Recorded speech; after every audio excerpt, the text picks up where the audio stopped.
fellow believers of Christ. Hope you're doing well. So today I'll be taking you guys through Genesis chapter 2 verse 8. And it says, "And the Lord God planted a garden eastward in Eden, and there he put the man whom he had formed."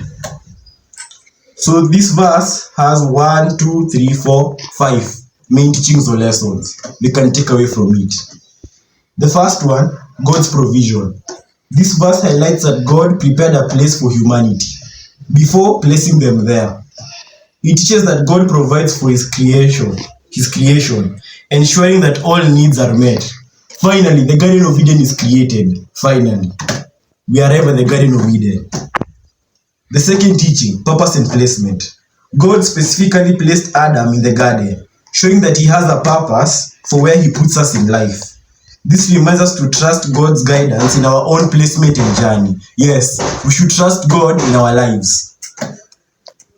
Teaching 3, divine care and design. The fact that God planted the garden himself shows his personal involvement in creation, emphasizing his care and intentionality in providing a beautiful and fruitful environment for humanity. Yes, God created a beautiful and fruitful environment for humanity, the Garden of Eden. The fourth teaching, responsibility and stewardship, which has been a very recurring teaching in Genesis. Though this verse does not explicitly, I hope I haven't butchered that, explicitly mentioned Adam's role in tending for the garden, which comes later in Genesis 2 verse 15. Spoiler, that's a spoiler, guys, that's a spoiler. Genesis 2 verse 15, that's a spoiler, we'll get there. It implies that God created an environment that required care. Yes, environmental stewardship and responsibility. It has been a very recurring topic in this Genesis, teaching us about stewardship of the world and resources entrusted to us. Last but not least, symbolism of Eden.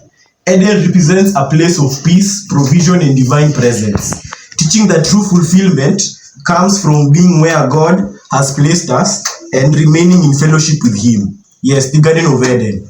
We all know that story. A beautiful place. The cradle of mankind. A place of peace and perfection and tranquility. We were meant to be the stewards of the Garden of Eden and the caregivers of it. So that's all I have for today. Thank you guys very much. God bless.